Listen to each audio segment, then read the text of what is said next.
Ooh, it's been a minute. About to go ahead and share this jump. Share this jump. Live streaming. And I don't want to edit that. We're good. Good on the home front. We about to get started in this jump. Okay, let me go on my page here so we can get everything up and running.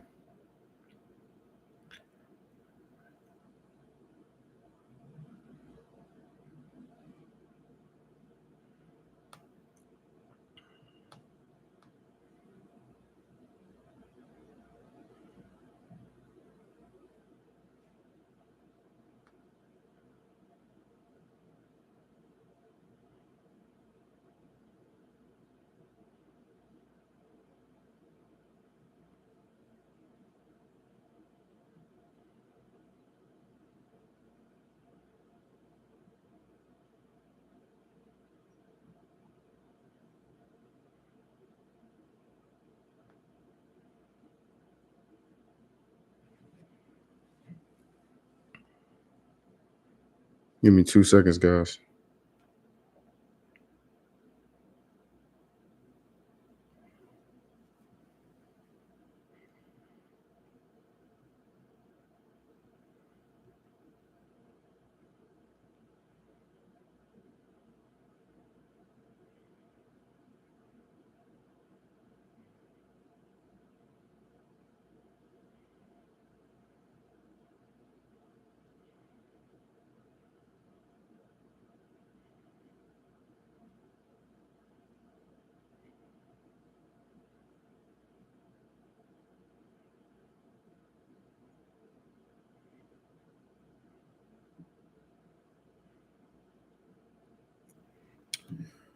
All right. Well, first of all, welcome again to I'm not even gonna say an episode. This is just more of a transparency moment. Going back to my roots again, I am Coach B, aka Coach Benefield. Um, you know, pretty much wanted to just jump on here and say again, thank you for everybody that has tapped in to the podcast, to all the guests that I've had up to this point, to all the people that have come on and joined me, and the people that will be able to join me down the road. I just want to give y'all a huge shout out, a huge salute. You can see I kind of spun the background a little bit. You know what I'm saying? For this type of episode, I felt like I had to get in my element. I had to get in my zone and really kind of go back, go get in the locker room. This is a locker room episode. Again, to all the future sponsors that I'm about to have, I shout out to y'all. Typically you would see that I would have a drink here with me, but I am on a cleanse officially as of the month of May. I'm doing a 30-day cleanse, trying to get my body I guess you could say reset my body. You know what I'm saying? With the summer coming around, can't be walking around with all this excess weight. You feel me? I got to make sure that I can, be able to take my shirt off a couple of times. I'm going on a vacation here in the next month. So I said this month, I'm going to really lock in. I'm going to be disciplined. I'm going to sharpen my mind. I did cheat a little bit yesterday because it was Cinco de Mayo. So y'all don't, you know what I'm saying? Y'all don't hold that against me. I only had one shot though. I had one shot, and then the rest of the night I was drinking wine. So but we back on water. So that's all I'm drinking right now is water. That's all I'm gonna be drinking through the duration of the month, trying to get my body together. But anyway, I mean, I appreciate everybody that wanted to jump on, and I wanted to do this specifically at this time. As you can see, the dashboard at the bottom, this is going to be my full NFL preview of the upcoming season 2023. And I wanted to do that because of the fact that, again, my roots is coaching. And I tell y'all all the time, the ones that have tapped into me, the ones that subscribed, again, please subscribe. Please continue to subscribe, continue to share, continue to like, comment, so on and so forth. But, I was a coach first, and I always am tapped into the athletics and sports and things of that nature. So I definitely wanted to hop on here real quick and, just basically do a full rundown. My thoughts, these are going to be my genuine thoughts of the upcoming season. The good, bad, and ugly. And I'm gonna say for anybody that's gonna watch this, I appreciate y'all in advance.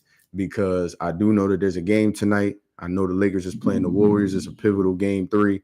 So I'm not going to try to take too much of y'all time. I promise. We're going to try to get in and we're going to try to get out. You know what I'm saying? You can see by the background, put myself back in the locker room. Like I said, I got Bean behind me. I got Bubba Chuck behind me. I got the legend, Brian Dawkins behind me. We definitely going to get into, that side, in a minute here. But yeah, make sure 8:30 Lakers Warriors. I know a lot of y'all probably going to tap in.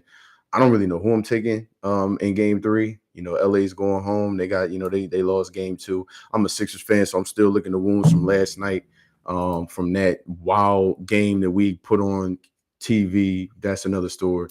We're not gonna get into that. This is strictly about football. This is about ball. And again, for those who don't really know me, I do have roots in coaching. I've been blessed to be on the field. I've been blessed to be able to share the field with great guys and great leaders, great educators, great young men. For the past, for those 4.5, 5 years that I was coaching. And I'll make this kind of a short little background about myself. So I started coaching I stopped playing. My last season on the field was in 2014. That was my last season, my senior year. And I remember sitting in Coach Anderson's office, who was the head coach out at the time for West Virginia State, the school that I ended up getting my degree from and playing ball. We sat down, we had a conversation, and he asked me, he said, what do you want to do after you get done playing? And I immediately said, hey, I want to get into coaching. I want to learn everything, that about the game. You know what I'm saying? And then at the time, I was still trying to figure out if I wanted to play professionally or at least give it a try. And I did, but I wasn't the fastest. And it didn't work out for me. The cards didn't work out in my favor, but I ended up getting an opportunity. He put me on to this high school, South Charleston. I ended up interning there. And then I took a year off. And I remember I got my first job at Albright College, a Division III in Reading, Pennsylvania. For those of you who don't know, Reading, PA is a very small city, probably I want to say give or take an hour from Philadelphia. Got on with there and spent 2.5 years there. Great 2.5 years. First year we won a lot of games. I started as the running backs coach, actually, which is different from my background. My background is actually playing receiver. So yeah, I played receiver in college. Transitioned. My first job was coaching running backs. Had no idea what I was doing. But the greatest part about coaching was, and still is to this day, and while I still appreciate it to this day, is because you really learn a lot about yourself. You learn a lot about yourself as a leader. You learn about where your skill set is, and you really learn a lot about your weaknesses. And kind of that was the thing for me with the weaknesses part of it, was that your weaknesses, and that's the greatest part about football, is they get exposed. And I got exposed at times, so I had to make sure I tighten up and get to it and strengthen my skills, my tools, and transfer to wide receiver. Actually, after my first year coaching running backs, learned a lot about the position, and then transferred over to my position wide receivers and things like that. So long story short, this is nothing new to me. Coaching has been always, is still in my heart. I still got great connections with coaches and all that.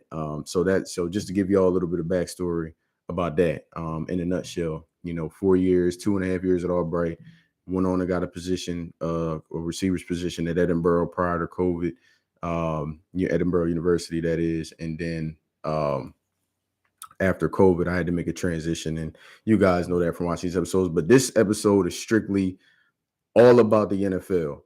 It's been a lot going on. The draft happened a few weeks ago. I'm gonna talk about that.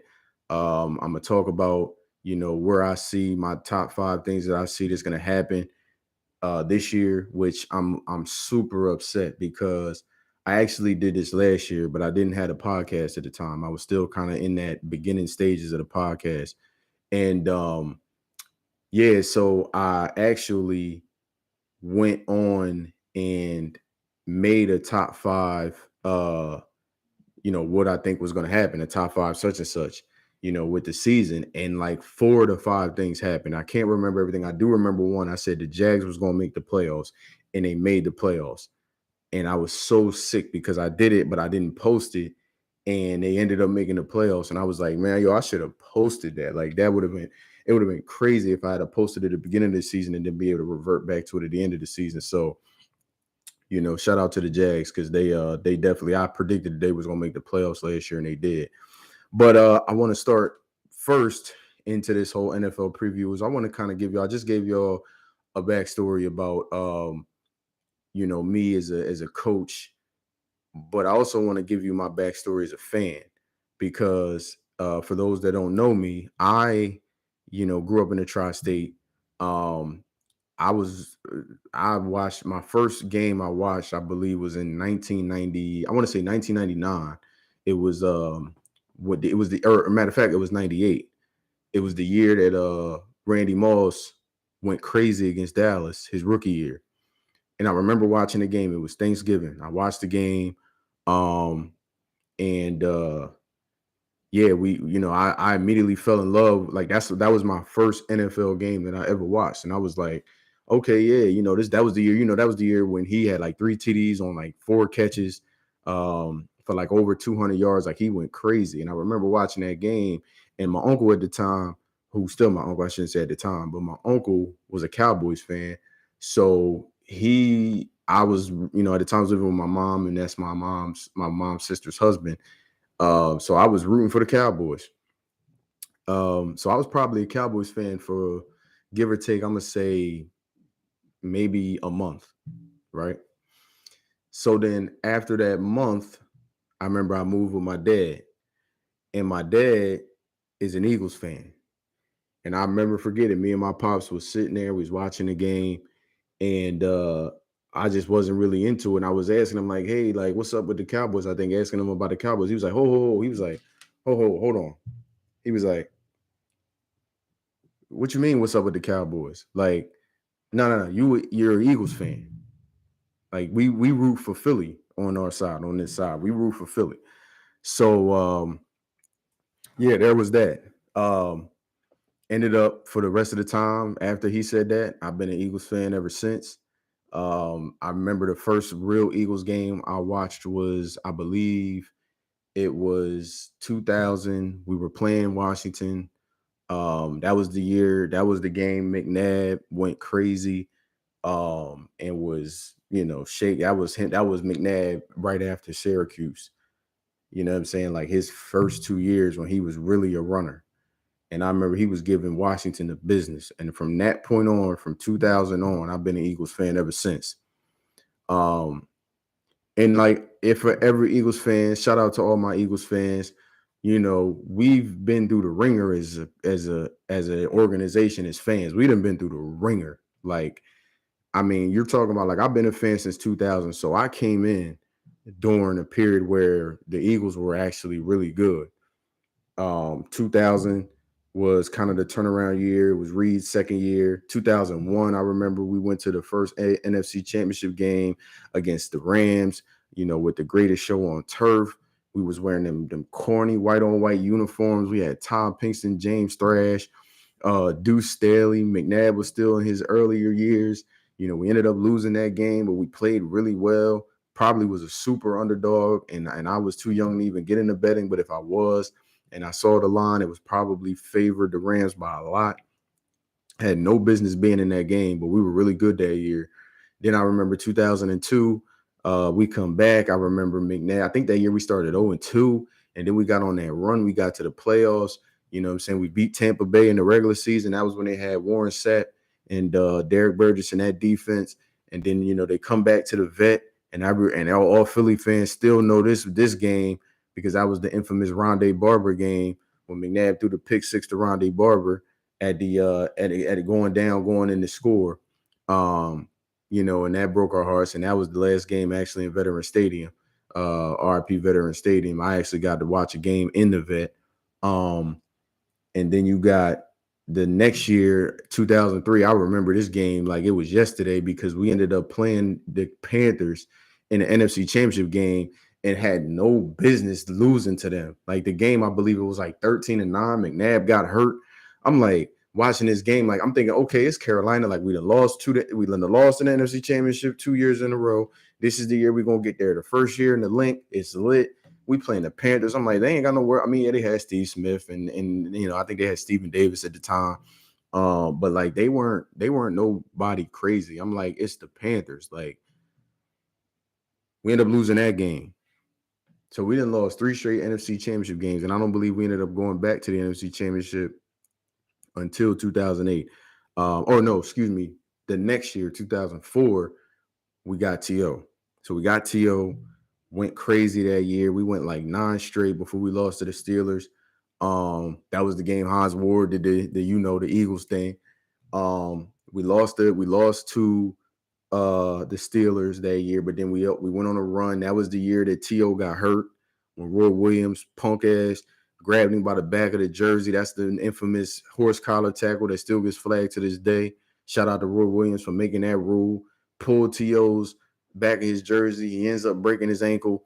And then the Eagles end up still making a run without T.O. and get to the NFC Championship. We all like, oh, here we go again. We end up playing Vic and the Falcons. This is when Vic was rolling, doing his thing. End up winning, finally getting to Jacksonville, and then losing to Tom Brady. And then that was the year after 2004. We didn't go back until, I believe, 2008 when we played Arizona. Another team we had no business losing to. Because if you go back to the 2008 season, that was the year that McNabb got benched. McNabb actually got benched. And we ended up having to play. Sorry, I'm just checking my phone here. I'm checking my phone to make sure that everything's on point with YouTube. Give me 1 second, y'all. I'm gonna get right back into my story here. Yeah, everything's good. So yeah, we ended up playing the Cardinals. We ended up playing the Cardinals in the NFC Championship game. And I remember this game like it was yesterday. We go up there, Larry Fitzgerald goes stupid. We ended up being down, I think it was like 20, I want to say it's like 24-6. And then we went on like a 18-point comeback. D-Jack bomb over Rodgers Cromartie. We up by like 3. I'm thinking it's lit. And that was the year everybody was guessing the whole Pennsylvania versus Pennsylvania Super Bowl, the PA Super Bowl, because the Steelers had just made it to the Super Bowl. So if we would have won, it'd have been us versus the Steelers, and the Super Bowl would have been all Pennsylvania Super Bowl. But of course we lose. And after 2009, I don't think we actually went back to the NFC Championship until the year we went to the Super Bowl in 2017. But I say all that to say that I've been an Eagles fan now for pretty much my entire life. Been an Eagles fan. So I've seen the good, the bad, I've seen the ugly. And I don't think it's ever got any uglier for me as an Eagles fan. I would say there's probably 2 different scenarios, occasions where it really got bad. It was during that whole stretch of we were having quarterback. We had like Mike McMahon playing quarterback. We had Kevin Cobb as a quarterback. I mean, we had like Jeff Garcia, who actually did pretty good. Them years when McNabb couldn't stay healthy to save his life. Those was the tough years. And from I would say like 2009, I remember 2011 we weren't really that good. 2012 we weren't that good, and that was the kind of the last few years of the Reed era before he resurrected his career. Shout out to Big Red, he resurrected his career and went to Kansas City, and the rest is history. But those were some tough years. Like it was hard being an Eagles fan in them years. We trade B-Dog. Now 2010, 2010, 09 and 2010. I think 2010 was the year we got Vic. And that was the first year where I really thought we was going to win the Super Bowl because we had Vic Macklin was young, D-Jack, Shady was coming into his own, Shady McCoy. 2010 was a great year, even though we lost to Green Bay in the first round at home. Don't know how that happened.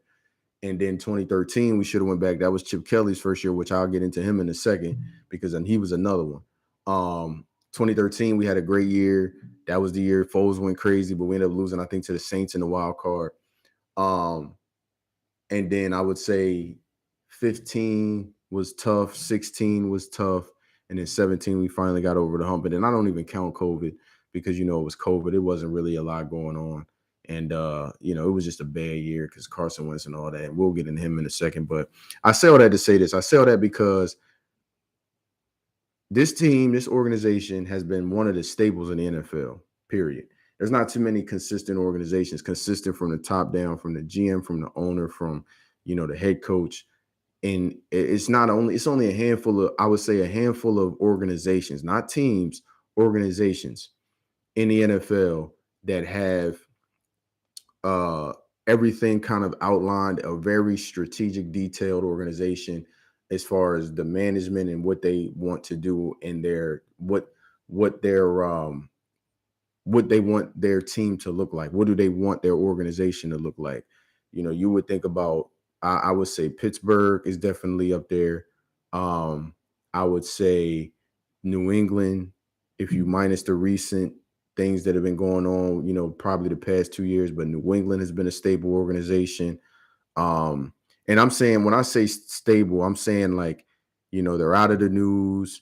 There's not really a lot of drama. They're not really having to, the owner isn't doing more talking than the head coach. They got a good structure. They're always, if they do have a down year, they always bounce back and end up having a great year. The next year, they're never consistent and belligerent offenders like some of these organizations out here that just can't get right.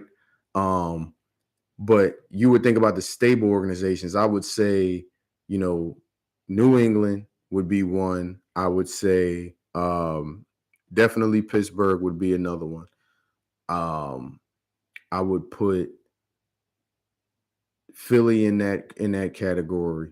I definitely would put the Eagles in that category. Kansas City now over the last few years, and then I would put Seattle. I would say those 5 organizations, not teams, organizations are the ones that I would say consistently they're always in the right spot. They always, if they do have a down year, they always know how to resurrect themselves and bounce back and be contenders. So I say all that because, Philly has been through the ringer. We've been through the ringers as fans. And I think, and I'm saying this because, again, I always want to preface the comments by saying that this is going to be about my top 5. The first thing that I'm going to say about what I feel like is going to happen this upcoming season in 2023. When I look at it as a whole, and this is going to be very new for me because I've never done this before, but when I look at it as a whole, when I look at it from the top down, from the owner, the GM, the head coach, and the players, when I look at it from the top down and everything that this team has done. Now, I'm not speaking, and this is one time where I'm not speaking as a coach, I'm speaking as a straight up fan. The very first thing on my list that I'm going to tell you guys right now that I believe in 2023, the Philadelphia Eagles will be back in the Super Bowl. Period. We're coming for everything. Yes, I'm right there with them. South Street. Come find me. Because I've been through the ringer. We've been through the ringers as fans. And what this team has done collectively from the outside seems like it's, they're making moves, they're doing other things, and they're putting things in position. No. Let me tell y'all something about this team. Let me tell you something about this organization, and I'm gonna just speak more from the heart. And just kind of shoot y'all straight because that's what this podcast is about. There's not too many teams out there that I see, all 53, including upper management, head coach, owner, GM, that can step on that field and be able to go toe to toe with us. I don't see that. I think that out of all the years that I've been an Eagles fan, probably minus, I would say 2010 and 2004, this year and even 2017, I'll put 2017 in there, the first year we went to the Super Bowl. This year feels a lot different.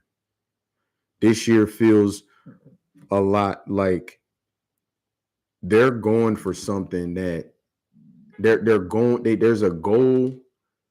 There's a mentality that they're bringing. There's a mentality that they're building. There's an identity that they're trying to have and trying to manifest, and it's shaping up in front of our very eyes. And a lot of y'all are probably not even seeing it, but as a fan, I see it, and I say that because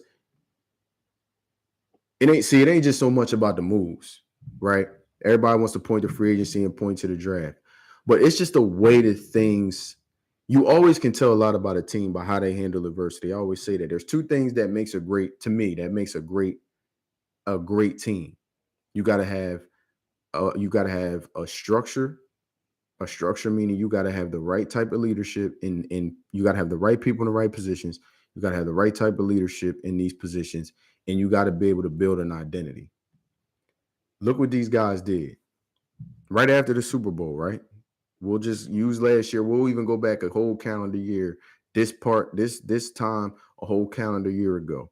You went out and you traded for AJ Brown in the draft because you have a quarterback that you know you got to put pieces around because you saw what he can do and you saw his ceiling, but you got to be able to put the pieces around him to make him do it to help him um, get to that next level and to elevate his game.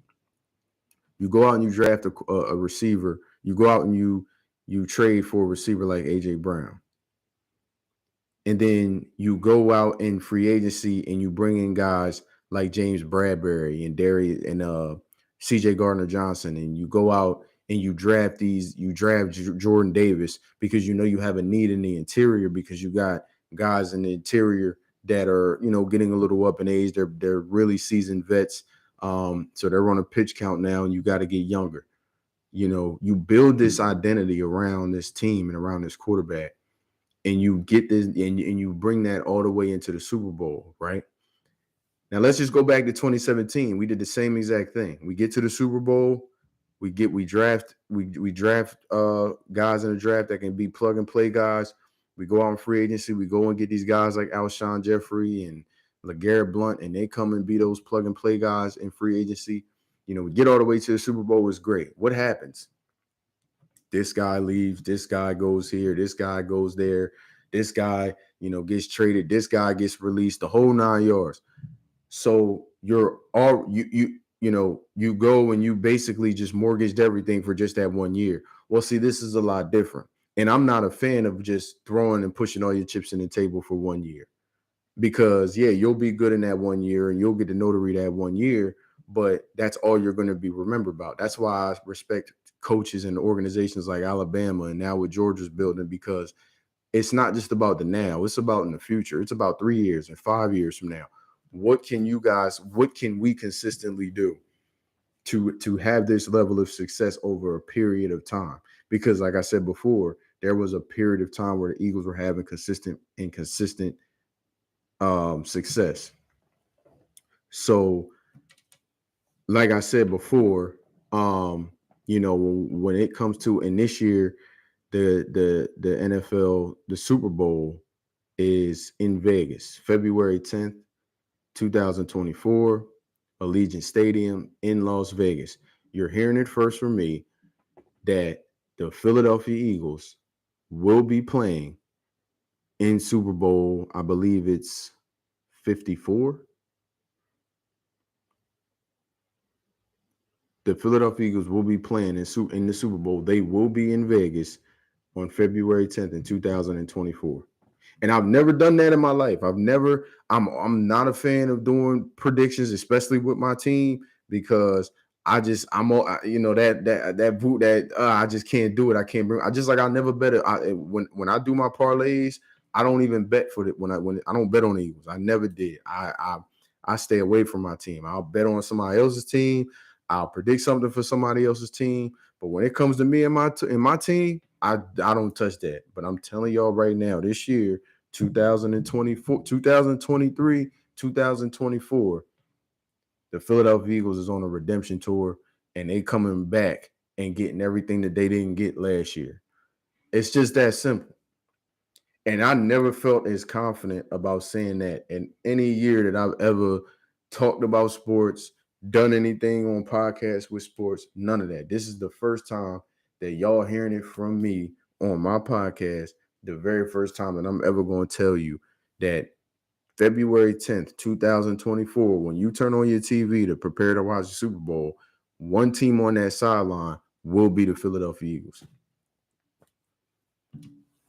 And I say that as confidently as I can because I just look at the things that they've done. First of all, I want to give a shout out to Howie Roseman. I mean, what he's done to change the program, what he's done to create an identity. I mean, this guy, you know what I'm saying, we was ready to chop him up and put him in a cheesesteak and sell him at one of the Poppy stores and Ishkabibbles and Max's and any one of these places that serve cheesesteaks in Philly. We was ready to bury this man. This man is the same man that went and got rid of and when Andy Reid decided to hang the whistle up and go and pursue other opportunities, he brought in a guy named Chip Kelly. Chip Kelly comes in and brings this college mentality type of style to a blue collar city, and in the same breath gets rid of all the best guys on the field. I know y'all remember that. He got this man. This is the same man that got rid of LaShawn McCoy, the same man that got rid of Deshaun Jackson, the same man that got rid of Jeremy Maclin, the same man that got rid of everybody. I mean, just keep on naming them. I mean, he got rid of everybody. And then Howie Roseman, instead of saying, okay, you know what?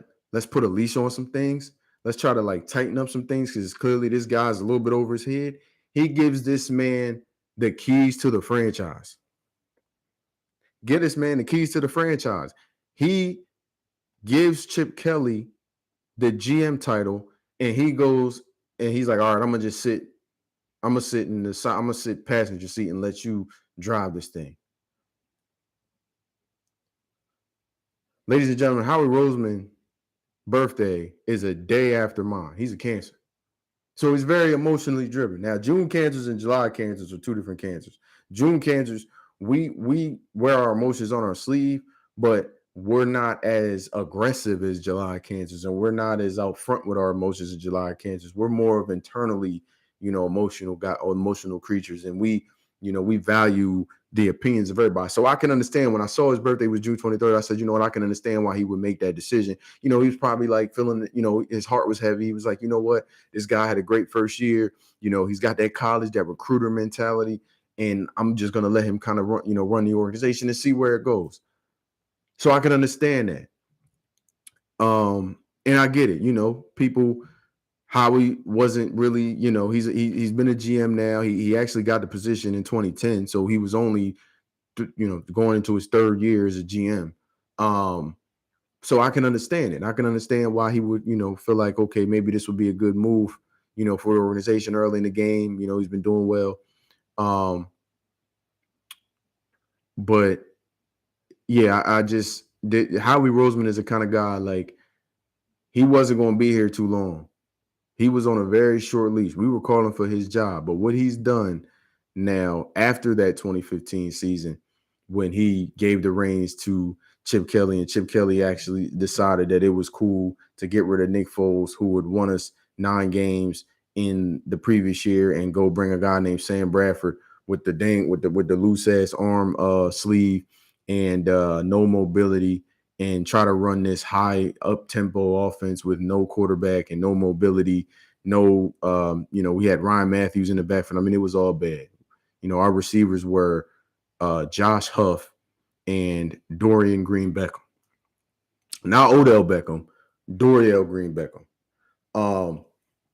So, players make mistakes. Players fuck up. So I give Howie a pass. But man, what he's done since then, 2-time executive of the year, 2017, and then again last year. He's been in the organization since 2000, taking over for Joe Banner, who was the GM before him.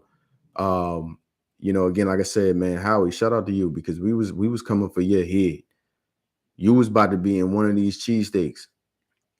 But the way he's turned it around, the way he's built an identity, It's just been amazing to see the way he's drafted. I mean, our draft this year, I'm just looking at the guys, Jalen Carter and Nolan Smith. Let's talk about them two. I mean, look, Jalen Carter and Nolan Smith, two best players to me on the line outside of Will Anderson in the draft. And the fact that we didn't have to do anything, we didn't have to do anything to get them. Absolutely nothing. And see, it was great for me because I'm a Georgia fan. So I got the best of both worlds. Two of the bookends on the national championship team get to be plug and play guys immediately. Like, you got to think about this. Think about what your potential D-line scenario would look like. And I heard this from Seth Joyner on their podcast. He does Philly radio. He's an Eagles legend. He said that you think about the NASCAR package for the Philadelphia Eagles when it comes to their front. You could do so many different things. And guys that don't know what a front is, you got different sets of fronts that you could put out for your defense, especially on the D-line when it comes to like a 40 front, which is 4-down lineman, the 30 front, 3-down lineman in the nose, a 50 front, which is basically a bare front, is 5-down lineman. But he talked about the NASCAR package. He said, imagine this. Nolan Smith and Jalen Carter on the same side. Fletcher Cox, Brandon Graham, Hassan Reddick. Or matter of fact, if you don't want to go that route, let's say you don't want to put Jordan Davis in there, sub him out. Now you throw Brandon Graham in there. Okay, Hassan Reddick needs a blow. Get Josh Sweat in there. Nolan Smith, he can be a guy. He could play in. He could be an edge rusher on outside. Jalen Carter could play the 3-tech, a shade, or the nose. Like, it's so many options that you have with these guys that, when you think about and you look at what happened in the Super Bowl last year, the reason why we ended up not being successful on defense, amongst a lot of things that were a problem on defense, one being the defensive coordinator. We got no pressure on Mahomes. He had the ability to go back there. He could sit back there all day and do whatever he wanted to do. Now you got people that can go get him. Now you got people that could put some hands on him. You got speed on the D-line. D-line outside, I would say outside of your running backs, your defensive line and offensive line are the two positions that you have to have the most depth because they do so much. So now you got a collective of 25 to 30 snaps between 7 or 8 different guys that you can rotate. That's a big problem. That is a big problem. And then I believe, Keely Ringo was a steal, another Georgia guy. Sidney Brown, the more I watch this kid, I'm just like excited about what he could potentially bring to that secondary, because with Marcus Epps being out, now you got to lean on Avonte Maddox now more, who's more of a genuine nickel. We did sign the guy from the Steelers, Latrell, I think it was something Terrell Edmonds. We signed him from the Steelers, but now you got a young guy. He can play special teams. He's definitely going to be flying around. And we got the kid Steen from Bama, which is going to be another good pickup, just some more depth on O-line, because again, I think this is Jason Kelsey's last year. So the moves that again, I go back to Howard, the moves that he's made, just exceptional. And then picking up DeAndre Swift for nothing. I mean, literally nothing. Like, DeAndre Swift, we picked him up for a bag of chips. And this guy, when healthy, is easily a 1,200-yard rusher. Easily. Now, I am still a little salty we didn't get Bijan, but I'll take Jalen Carter and Nolan Smith and get DeAndre Swift, be back there with Rashad Penny and Kenneth Gainwell. So I'm going to say it again. And I said it, and I'm going to just reemphasize it once again, that with the moves that we've made, with the things that we've done, on not only from an organizational standpoint, from a leadership standpoint, paying Jalen Hurts, giving him his bag early. Now these other quarterbacks can go out and get their bag, and he didn't reset the market before Lamar reset the market. The map that all this has kind of formed itself to be, and the moves that has been made, I'm telling y'all right now, if we stay healthy, because you got to take injuries into account. If we stay healthy, the Eagles on February 10th, 2024 will be in Las Vegas. Promise you that. And you heard it here first. And and y'all, like I said before, I don't do that. I don't do that. But I just see it happening. Now, moving on. My second thing that I firmly believe is I think that, and this is just me being just looking from the outside in, because again, I like how when moves get made, people get real hype and want to start kind of putting people, just they want to they want to just put a team or put a person on a pedestal, and anoint them as being like, this is going to be the MVP, or this is going to be the champion, or all that other stuff. When it just comes to like free agency, when you look at people like, the Brooklyn Nets, when they got Katie and Kyrie, they're going to the finals and they only won one playoff game together.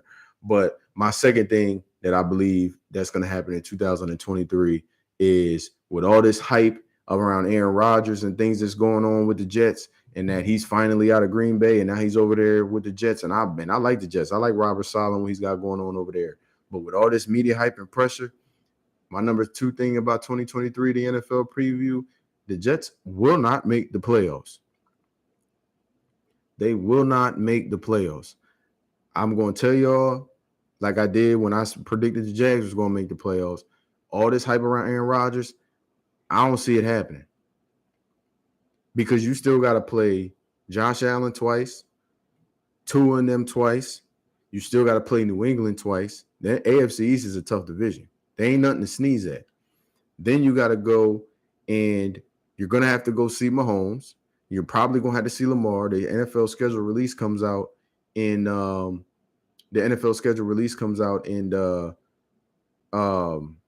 20th. It comes out the 20th of May. It was in a couple weeks. So you're going to have to play Lamar. You're going to have to see Joe Burrow. You're going to have to see Justin Herbert. And I'm saying that you might not have to see these guys in the regular season, but you damn sure going to have to see them if you make it to the playoffs. If you make it to the playoffs. That's if you win your division, who's already one of the stacked toughest divisions in football. And I understand what people are saying about the Jets, like, they beat New England last year, or they beat the Bills last year without them, and all they did, this without them, and, they were a brink away from making the playoffs, with no quarterback. Well, did they make the playoffs? They didn't. And just like with players, like when you look at the guys that have them great open, that 1 year where they do really well, the Carson Wentz, the Cam Newtons, Dak Prescott, teams watch film. Warren Sapp said this when he was doing a podcast with he was doing an interview on Vlad TV with Michael Irvin. He said the strongest enigma, I think it was something like the strongest enigma in the whole world is an NFL defense or something. And basically what he was saying, or it was the strongest adapting amoeba is an NFL defense in the world. But what he was saying was that this is the greatest part about football, because you could fool somebody once, but you can't fool them again. See, that's what people are missing. People are missing that teams are hip to the Jets. They're going to watch the film. They're going to see what the things that they didn't do well at the beginning, because, they changed their quarterback, but they didn't change their defense. I mean, Sauce Gardner's nice, respect to him, defensive player of the year and all that. But you think teams aren't going to scheme a lot harder for the Jets now? The Jets have the Jets remind me of the Tennessee Volunteers when they got the number 1 ranking. They were underrated, they were winning, and everybody was like, Tennessee is doing boom, boom, boom, boom, boom. And then they got to Athens and got humbled against a real number 1 team. Like Aaron Rodgers, he's that guy. He's a future Hall of Famer, but your talent pool with wide receiver really hasn't changed, because outside of Garrett Wilson, Allen Lazard, not really all that. I mean, Randall Cobb is old. He's pretty much like the Chris Paul, if you want to call it, of the league. Great guy. I mean, maybe potentially a Hall of Famer. Who knows? But you don't really have a lot of talent really on. I mean, your running back Breece Hall's coming off an injury.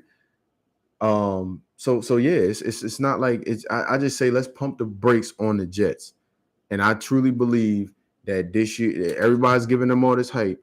I'm gonna tell you right now, the Jets will not make the playoffs this year. I think the AFC is scorching hot with quarterbacks. I think it's going to be nip and tuck. I think they're going to struggle out the gate, it's almost going to be like Denver. You got to think about Denver too. Sean Payton coming back.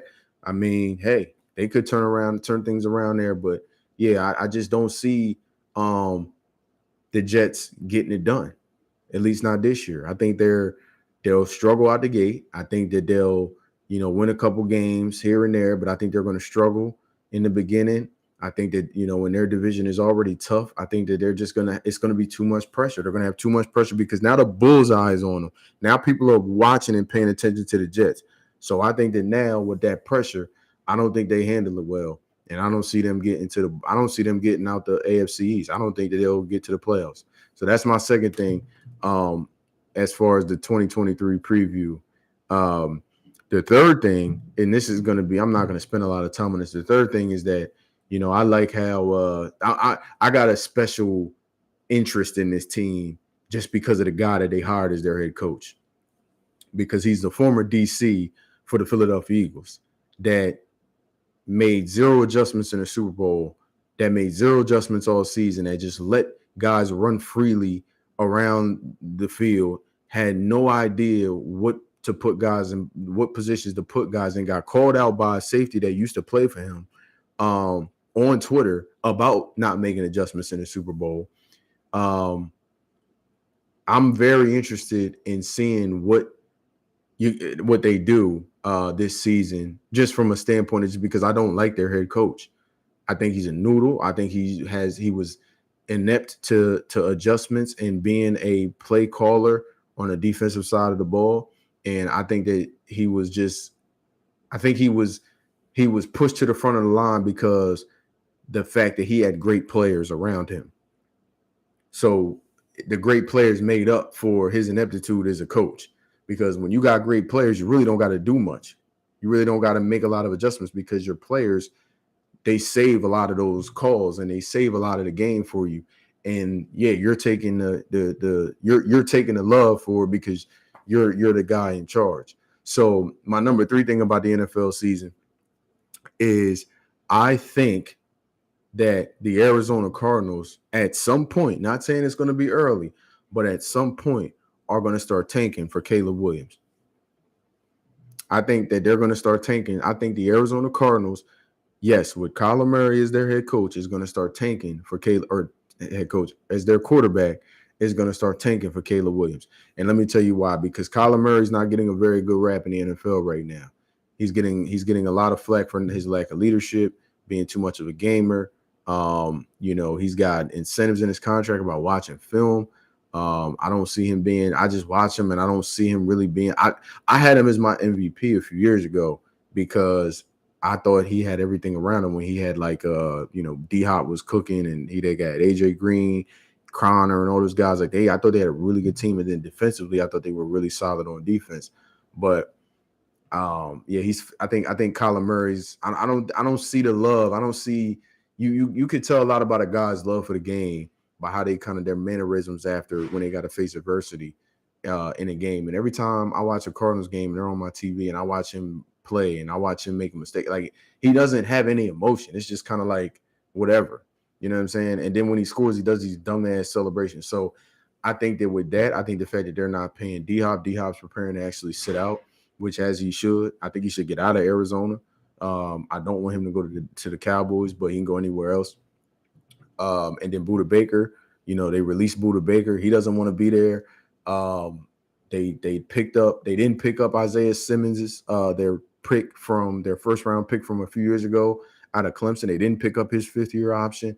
So I just think it's a lot of Patrick Peterson is trashing the organization and the owner for not calling them for that situation. I just think it's real bad in Arizona right now. So I'm saying that my number 3 thing that I think I'm predicting this year, preview-wise, is the Arizona Cardinals are going to tank for Caleb Williams. And I think that they'll end up trying to get the number 1 pick. And I think at the end of the season, they'll go ahead and deal, because we know Caleb Williams, if y'all don't know who he is, Caleb Williams is the quarterback out of USC, won the Heisman last year. He'll be out after this year. And he's going to be the high commodity. He's going to be the Bryce Young. So I think that what's going to happen is I think that they're going to find a way to deal Kyler Murray. whether that be deal him to like a place like Miami, because of the fact that we don't know what Tua's health is going to be, um, or deal him to maybe like LA to the Raiders. Because I think a guy like Kyler Murray, he's got to play in a big market. He's a person. He's a personal guy. He's on these commercials, and he's on cover of Sports Center with Bronny. Um, so like he's a big market guy. He's a big market personality. He does commercials. He does the Heisman commercials. So I think he's gonna definitely land in a big market like LA. I would even think about maybe LA, Miami, either like with the Rams, depending on what they do with Stafford. If Stafford is, on his way out the door, he's, building up injuries, or with the Raiders, I could see him with the Raiders or like Miami. But it's definitely got to be a big market. Maybe Atlanta, down the line. If Desmond Ridder doesn't work out, I could see him going to Atlanta. But yeah, I think that they'll deal him out, and then they'll be trying to tank for Caleb Williams. So that's my third thing that I think is going to happen this year in the NFL. 2023 is that the Cardinals is going to tank at some point for Caleb Williams. Number 4, I'm gonna give you my AFC and NFC championship predictions, and I'm gonna start in the NFC. I already told you the Eagles are gonna be in the Super Bowl, so obviously they're gonna be in the NFC championship game. But I've been paying a lot of recently. I don't know what this is This is a gut feeling. I think that I got my eye real heavy on Seattle this year. I got my eyes real heavy on Seattle this year. And I'm going to tell you why. Because I look at the things that they've done. First of all, when you go back to last year, I'm a big Pete Carroll fan. I love Pete Carroll. I like the way I like how he coaches his players. I don't fault, I still, everybody going to throw dirt on his name. They're going to throw smut on his name for the call in the Super Bowl. But like I said before, when you talk about organizations, you talk about, when you see these organizations like Seattle, like Philly, like Pittsburgh, New England, these consistent organizations that have this consistent success, and even if they have a little drop off, they always know how to pick it back up. They always know how, if they fumble, they always pick the ball up and they keep going. And I look at a team like Seattle and an organization like Seattle, they know who they are. They know who they are. They know what their identity is. And it showed itself last year. Nobody had Seattle in the playoffs last year. They thought Geno was going to fold.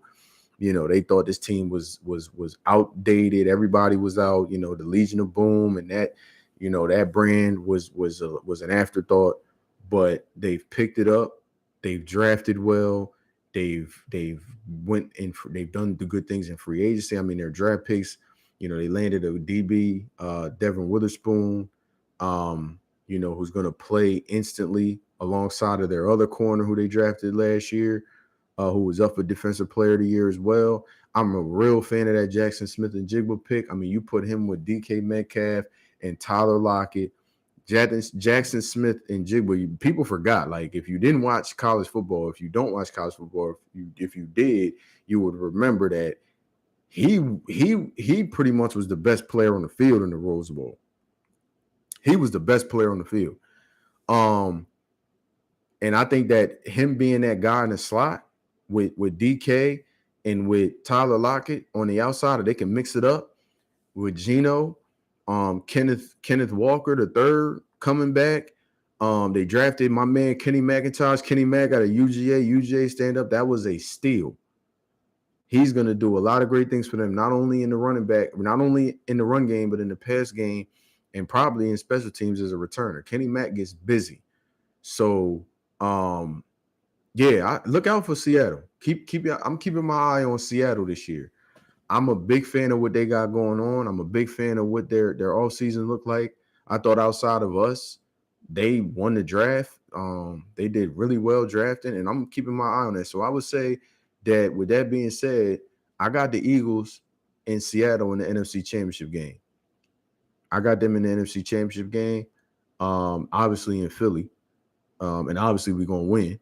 But I got them in the NFC Championship game. Now in the AFC, which again, gut feeling, just off of my what I see, and like, again, it's about identity, and I like what they got going on. I mean, look, we already know the Chiefs are going back to the AFC Championship. That's a foregone conclusion. I could see you. I thought about Cincinnati. I thought about Buffalo, but I can't get with Buffalo right now. I think Buffalo is. I think they just all media. They all hype. I can't rock with Buffalo right now. So I'm gonna just have to just say, and I look at a team like the Bengals. I think the Bengals are always going to be there. I think the Bengals are another team that's slowly building an identity organizationally of what they want to do. But I just look at the Chiefs and I just think that they're head and shoulders. Just when it gets down to it, they're like Golden State. They're going to be there at the very end.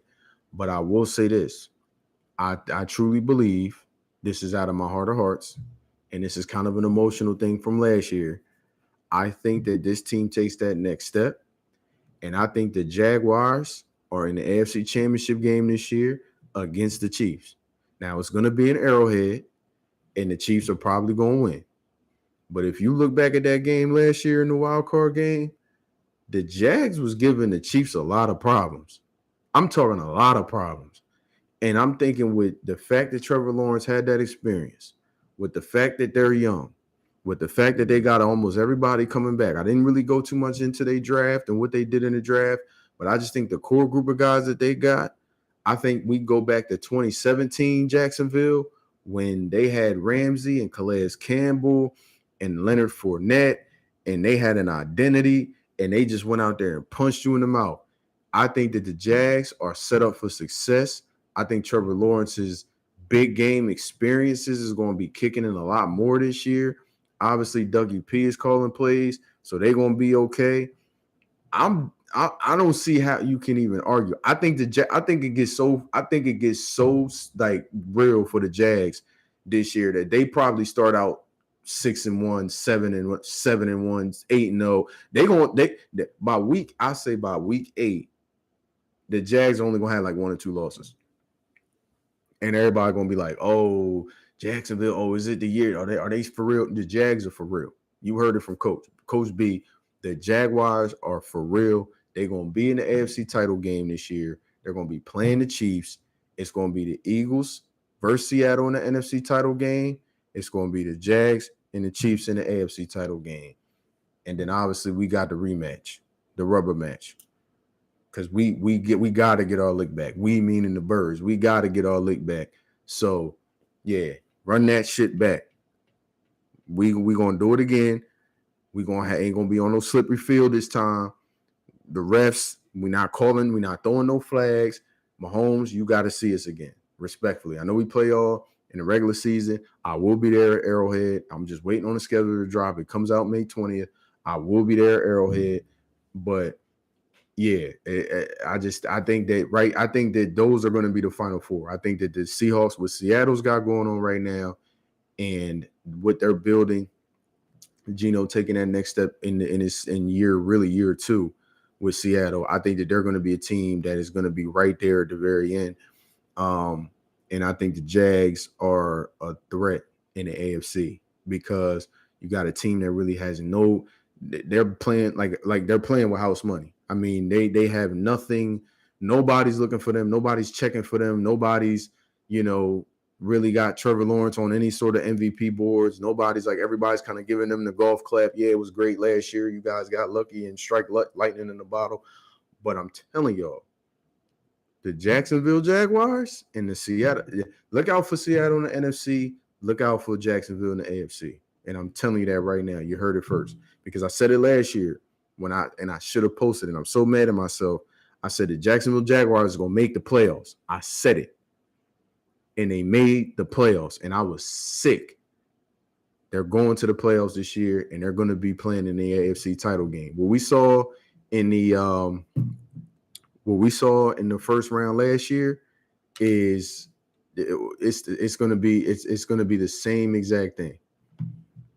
It's going to be the same exact thing. So yeah, and then number 5 is I just kind of laugh at this one. I kind of took this one as a I just was like, hey, I'm gonna just throw it on there, for shits and giggles.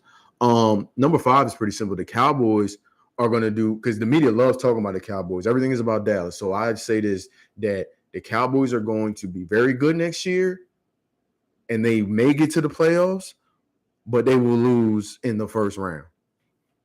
And we're just going to leave that at that, because there's no reason to really talk about the Cowboys. I mean, they, you know, I just threw that one out there. That was just kind of like for like I said, for shits and giggles, because they're who they are. They're the Dallas Cowboys.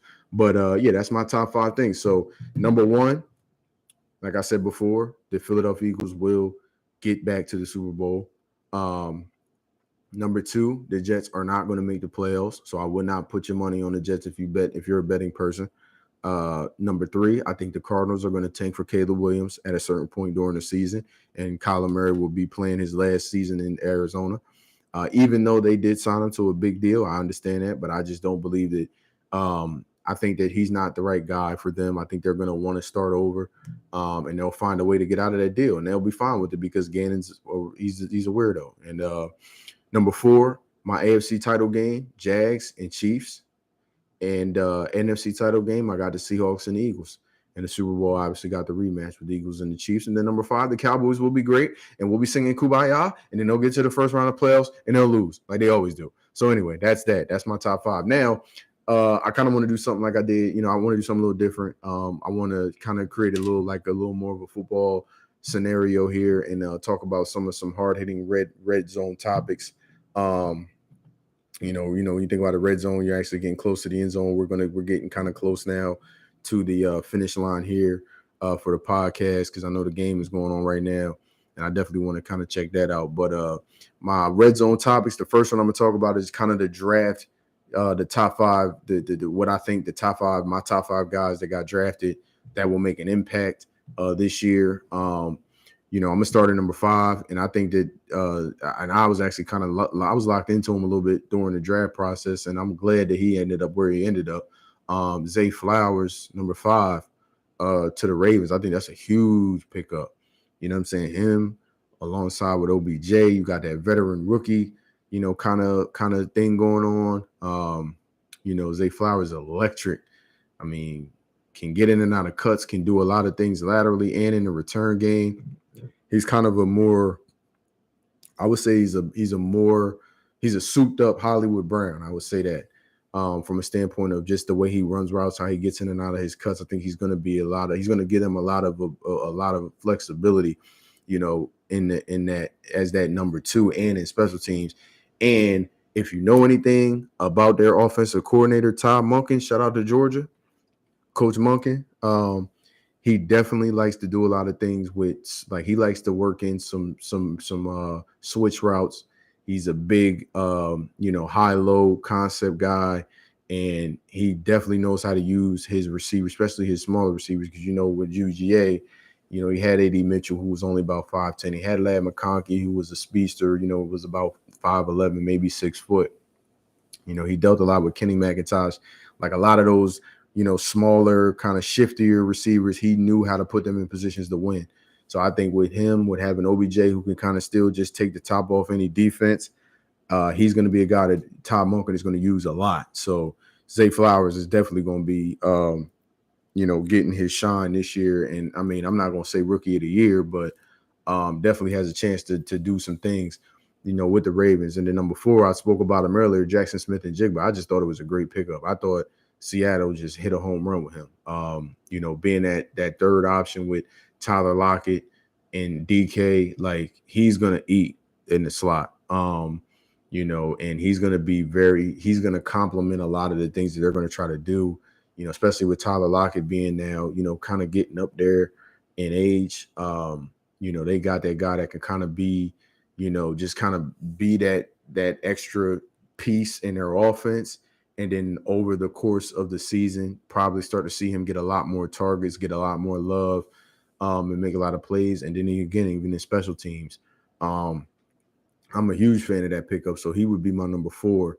Number 3, Jalen Carter. I mean, for us to not, us meaning the Eagles, for us to not even have to really move much or do much to get him. I mean, it was, I thought that was a steal again. We already have 2 established vets on the D line that he can learn from, that can mentor him, that can put him in the positions to succeed. We got a coaching staff that can put him in the position to succeed, and he's just got the perfect situation right now for him, being that he's in Philly with those guys. I think he's gonna do great things, in Philly early. And I'm excited to see what he can do. He's got a lot of his teammates there, so he's gonna be he couldn't be in a better situation. There really, there was no situation that was gonna be any more beneficial to him than being in Philly. So shout out to Jalen Carter. That's number 3. And I'm also putting Nolan Smith in there. That's kind of like number 3 together. I mean, Nolan Smith, again, not going to spend a lot of time. We spoke about it earlier, but Nolan Smith just being that. I mean, Nolan Smith has a very he has a very infectious personality that we need in the locker room. Nolan Smith is 100% a locker room guy, and he's going to do everything you ask him to do. He's going to work his ass off. And I think him coming off the edge on the opposite side of Hassan Reddick and Josh Sweat is going to be crazy. I think Nolan Smith is set up for I don't know what the rookie record for sacks is for the Eagles, but he's definitely set up for a rookie record of sacks. I think he might go for, I'm going to say between 8.5 to 10. And that's for a rookie, with all that power on the front line, with all that on the front line that he's going to be coming into, for him to get 8.5. I mean, you got to remember, the Eagles had 75 sacks last year as a D line alone. Each guy had 10. They had over 70 sacks as a defense, and each defensive lineman had 10 plus sacks. So I think he's set up for success. And man, Jalen, I don't think Jalen's going to get as many sacks. I think Jalen's going to be more around the 4.5 to 5, which is still pretty good for a first year for a rookie. But I think Nolan Smith was a steal. I think that he's going to definitely make an impact early, super early. So him and Jalen are going to be basically tying in number 3 and number 2. This is a sleeper too. And they're in our division, but I look at Jalen Hyatt from Tennessee. I thought that was a huge pickup for the Giants. And I don't think it's much so because, like Daniel Jones, he's okay. I'm not a real fan of Danny Dimes, but I think that Jalen Hyatt, people forget, this year, when you look at Tennessee's offense, he was pretty much their number 1. He was their number 1. And he was giving people hell. He's not the biggest guy. I believe he's like 6'1", 6'1.5". He's not, he's really kind of lean built. But when you got a guy that can get down the field in a hurry and that played in the SEC against elite competition and put up the numbers that he's put up in the SEC, barring injury, I think I thought he was one of the best even going in the draft. I thought he was one of the best 3 receivers in the draft, complete receivers. When I say complete receivers, I'm talking about, from the hands, from the speed, from the yards, from the route running. I thought it was him, Zay Flowers, and I was and I would have put like Jordan Addison in that category too. But I was a huge fan of Jalen Hyatt, and I'm sorry that he got picked up by the Giants because they're in our division. We got to play him twice, but yeah, he's going to be a guy that's going to make an instant impact for the Giants. And then number 1, I mean, I think anytime you get a transcendent defensive player like Will Anderson, you won the draft, and he to me will be defensive player of the year this year for Houston. I just look at the thing. I mean, he played at Bama. And 2, he's another locker room guy like Jalen, like I was saying with Nolan Smith, going to be a plug and play, going to play early. He's got an exceptional work ethic. He's the no nonsense. You ain't got to worry about him in the media and saying some off the wall things. He's going to be he's going to make an instant impact for them. So yeah, I got Jalen. I got Will Anderson is my number 1 for the top 5 prospects to look at this year, in 2023. And now we've come up on now I want to get to my goal line topics because again, we're creeping closer to the finish line. Our goal line topics, we just finished the red zone. Now we're in the goal line. My goal line topics, I have the schedule release May 20th. I may do another live podcast for the schedule release. I don't know yet. But the schedule release comes out May 20th. I will be paying close attention to where that Eagles Chiefs game lies, because I will be there front and center in Arrowhead, um, with Chiefs Kingdom. Um, but I'm definitely looking forward to seeing that college football game come around the corner. UGA ready to try to go for this three-peat. I'm a UGA fan. You know what I'm saying? I'm also interested to see what Marcus Freeman does at Notre Dame. He started out rough last year, but I mean, you can't really judge a coach off of his first year. Um, you start really judging him in his second and third year. So I'm interested to see what Notre Dame does this year. But college football, I'm a huge college football fan. Love everything about it. So I'm interested in that. But yeah, schedule release May 20th. And I'm looking forward to seeing what the games. I'm definitely trying to see where, if we're gonna get a Rod versus his old team. I wonder if we're gonna get I know we're gonna get the Eagles versus Chiefs rematch. They already posted that. I wonder if we're gonna get a Devontae Adams versus a Raiders versus Jets game. I wonder if we'll see the whoever. I'm looking forward to seeing how they kind of structure, because I'm trying to think of all the things that happened in the all season. Like if they're gonna put this guy against this team, what I'm saying, the rookies like Anthony Richardson going up against CJ Stroud, Colts versus Texans, one of them type of games. Carolina versus Houston with Bryce Young and CJ Stroud dueling it out. That's going to be a real good, interesting game. I'm just looking forward to the season, man. It's just like we still got to go through the summer. We still got to go through the NBA playoffs, but I'm just looking forward to the season, man. I'm excited to see what's going to happen with that. But yeah, so that's going to be, that's going to be interesting to see May 20th NFL schedule reveal. But yeah, man, thanks for hopping on with me. Again, this was wanting to do something, get back to my roots, a little bit, talk a little ball. Again, for everybody that's tuned in and for everybody that will tune in, make sure y'all show love and share. I'll post a couple of these snippets on my social media. This is OTM Coach B. Follow me on all platforms, Out the Mud Podcast on all platforms. Again, if you got a favorite team, shout me out, tag me. We can hop on, maybe do a joint podcast. We could talk a little more ball. But yeah, man, this podcast is for everybody. So again, love, always appreciative of everybody that, wants to support and show love. And yeah, we're going to continue to just build this sleeping giant. It's OTM Coach B, man. I'm out of here.